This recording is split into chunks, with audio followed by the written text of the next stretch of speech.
Welcome to our video on writing cover letters. I'm Jen Davies, Manager, Career Development at UTSC's Academic Advising and Career Center, and together we'll be exploring best practices in writing cover letters for your job search.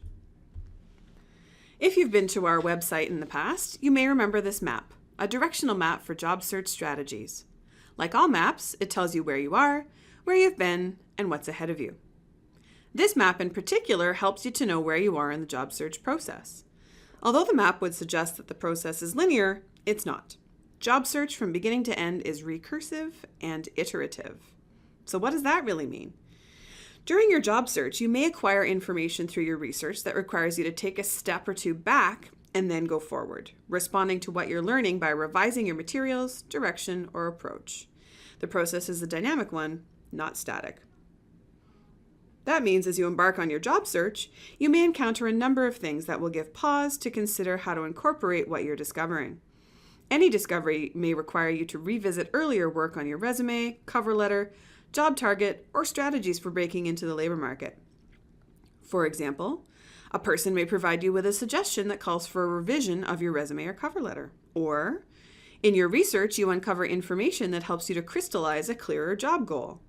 Or, while networking, you learn of an opportunity which requires a customized resume and cover letter. So you research the company on LinkedIn and reach out to a person within the company. Or your research helps you to recognize certain terminology used in the field that you now want to incorporate in your resume or cover letter and use in your interviews. Consider your material as living documents that will be changing as you navigate this process and the world of work. The map is laid out in steps that are all necessary and do follow some natural order. Each step and activity are related. They're building blocks, each informing the other, that need to be integrated for your unique job search. So what's important is that you consider along the way whether you go forward or back to revise, improve, and customize your material, and then go forward. The guide will provide you some questions to prompt your thinking and guide your direction and decisions. For now, we're learning about cover letters. The links to all our resources are provided for you in the guide. In today's workshop, we'll be covering why we need cover letters. We'll look at examples of cover letters. We'll analyze the anatomy of a cover letter and look at other types of cover letters.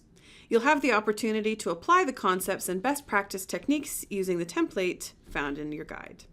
By the end of the webinar, you'll be ready with the knowledge and ability to write a customized cover letter for any job you choose to apply for. Let's get started. Are cover letters still needed in our cyber world? The simple answer is yes. A cover letter is the first impression that you give to the hiring party. It may be the first communication you have with the person who might be your new boss. This is where you introduce yourself, get their attention by highlighting the contribution you can make to their company, and explain why you're an ideal candidate for the job. It's an important document that requires your time and attention to make it compelling enough for the reader to read your resume and invite you in for an interview. First contact. Your cover letter may be the first point of contact with someone at the company you're hoping to work for. This is the beginning of what might be a long relationship. And whether it's long or not, you want it to be a good and productive one. Starting off on the right note is important. We often perceive the process of applying for a job as one where the employer sets the tone and pace, and you as an applicant just follow their lead. Your cover letter is your first opportunity to contribute to the tone. This is a small but significant way to show the employer who you are and what you bring to the table. Take the time to consider what you say and how you say it. It's important. If, for instance, you write a cover letter that is almost apologetic or subservient, they may not see you as a candidate who can assert their opinion, work independently, problem solve, or take initiative. Whereas if your letter is clear, succinct, outlining your interest in the position and the company, providing your qualifications and experience, it demonstrates thoughtful consideration, some level of assessment of your qualification and of them as a company. Then it shows them you know what your value is and that you know how to articulate it.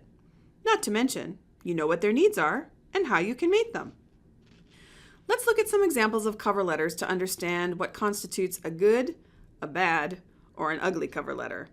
This will help you to understand what to avoid and what to aim towards achieving. In this example, the candidate outlines how she is not capable or qualified, implying that she struggles with deadlines, and she complains about the process of writing cover letters and refers to the reader in an overly familiar way. Clearly, she is not hitting the right tone. She doesn't describe herself in the best way. She complains about the process. She uses language that could be offensive to the reader, and this letter would raise a lot of flags for an employer.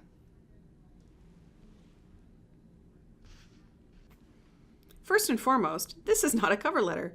It's an email inquiry. It's an inquiry that clearly reveals this person is not prepared. It might even suggest that they're not willing to put much effort forward. This email is written almost as an afterthought, or that this individual is just going through the motions. A cover letter needs to contain all the components of a formal business letter, even if you're using email. This one obviously misses the mark on that. It doesn't show any respect for the hiring party or regard for the process. This letter includes a lot of valuable information, and then way too much information that's not relevant. It goes on and on and on. It has a tone of familiarity which isn't appropriate. It also has a conversational tone when this is not yet a conversation. The writer does not edit their thoughts or link what they're qualified for with what the job requirements are. When writing a cover letter, it's important to organize your thoughts, to articulate them in a succinct way, addressing the job requirements listed in the posting and addressing the interests of the employer. You need to demonstrate how you have what they're looking for. It's your job to make the connection between the two. Make it easy for the employer to say, yes, let's invite this person in for an interview. This candidate clearly states how they're not qualified for the job, and one might wonder why they're applying in the first place, given their credentials, experience, and limited exposure to the company's magazine. Not to mention, they may not be available. This letter is not well written or well organized. They're not writing with the reader in mind, and the closing line is not professional at all. So what does make a good cover letter? What do you need to write to prevent your resume from being wasted? Let's take a look. A cover letter needs to be one page. It needs to be customized to each job posting. Each letter needs to address the specific job and company, which means you can't use the same letter over and over again. It must be error-free. Review, spell check, review again. Errors will sometimes cause the hiring party to reject an application on that alone. It should be readable. Use bullets. Bullets help the reader to read. Applications are read in 20 seconds or less. The reader is looking for what makes you a match. Bullets help them see that right away. You may also use a table to highlight their requirements and your qualifications. This is another way to clearly connect you as an ideal candidate for the job. End the letter with a summary statement of your interest and how you are an ideal candidate. Include a call to action, which is a request for a meeting. At a glance, there are 4 major elements to a cover letter: your contact information, a formal and appropriate greeting, the bulk of the letter, which is the body, which includes 4 major paragraphs and is no longer than 1 page. Each paragraph will contain content that's relevant and refers specifically to the job requirements and how you satisfy them. And it ends with a strong close. Now let's break this down further and look at each element more closely. Your contact information. Don't make employers, HR associates, or recruiters dig through your cover letter to find your name and contact information. Include it at the top, like your resume, so they can easily find it and reach out to you. The greeting. It's important to use the name of the hiring party. To whom it may concern is old-fashioned. If you don't have or can't find the name of the hiring manager, use Dear Hiring Manager. But before doing that, try really hard to find their name. It goes a long way when you're introducing yourself. The body of the letter contains 4 distinct paragraphs. Let's go through each one. The first paragraph is the introduction paragraph. It will be upfront and declare your interest in the position, stating the job title and where you found the posting. Make it clear that you know who the company is, what they do, and what they care about. If there's a particular reason you're interested in working for this company, say so. What is it? The industry, the size of the organization, the culture of the company? Whatever it is, let them know. Include a sentence or 2 about your reasons. For example, the company may be a startup pioneering a new technology, so you would explain that you also have a passion for that, and explain that you developed a new gaming technology during one of your undergraduate courses. If someone in the company has referred you, this is the place to mention them by name. In body paragraphs 2 and 3, this is where you'll outline specifically how your qualifications meet their requirements. Incorporate keywords directly from the job description into these paragraphs. You might use a table format or bullets to show how your qualifications meet their requirements. It's easier to read this way, and at a glance it shows that you meet their qualifications. Whenever possible, include concrete metrics that illustrate the results you've achieved, percentages, dollar amounts, and so on. Share some of your accomplishments. Be careful not to repeat exactly what's in your resume. The closing paragraph is brief. Summarize what you've said. Restate your interest, passion, and qualifications from earlier, but don't repeat it entirely. Give a high-level summary. Overall, the letter should be clean and easy to read. Skip the fancy designs and fonts. There are exceptions to this rule, though. For instance, if you're in a creative field, you may want to demonstrate your creative capabilities with some design work while still keeping the cover letter to one page.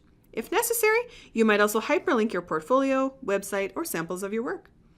Saving your cover letter as a PDF will also ensure that the formatting won't change and it remains on a single page. Now it's your turn.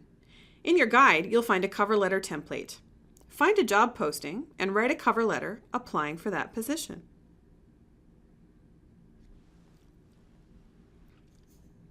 There are different versions of cover letters to suit different circumstances.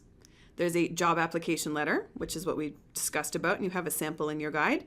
It's used when you're applying to a job advertisement. Creative cover letters serve the purpose of expressing interest and qualifications the same way a standard cover letter does, except that the approach needs to be original and show you have imagination because of the creative field that you're pursuing. There are also initiative letters, also known as pain letters, and these are used when you've learned of or you know of a challenge facing an organization or industry and you can help with it.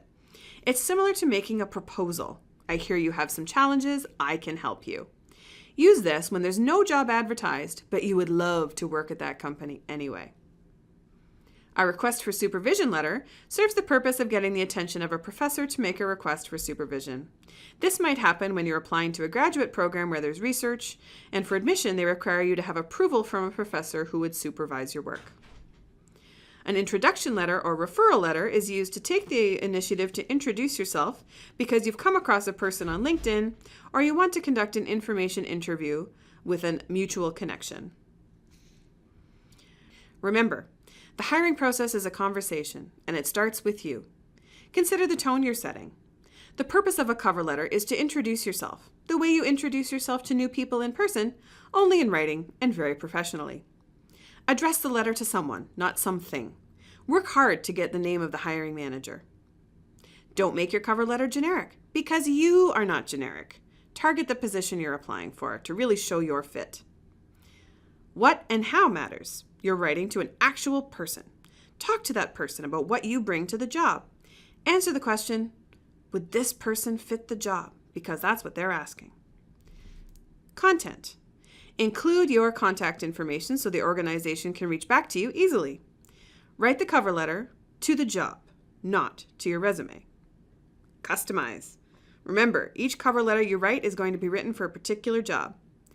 Steal their job description and requirements. Use keywords. Quantify, qualify, and measure wherever possible. Use numbers, dollars, percentages, and use bullet points or tables if you would like.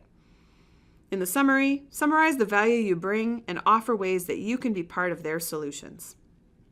In the close, ensure that you include a call to action. Ask for the interview. Sign off with sincerely, and ensure that you've spell checked and then proofread and then read your letter aloud to find all of the hidden errors. Thank you for your time. For more help, please visit the Academic Advising and Career Center and make an appointment with one of our career staff who can help you further on your journey.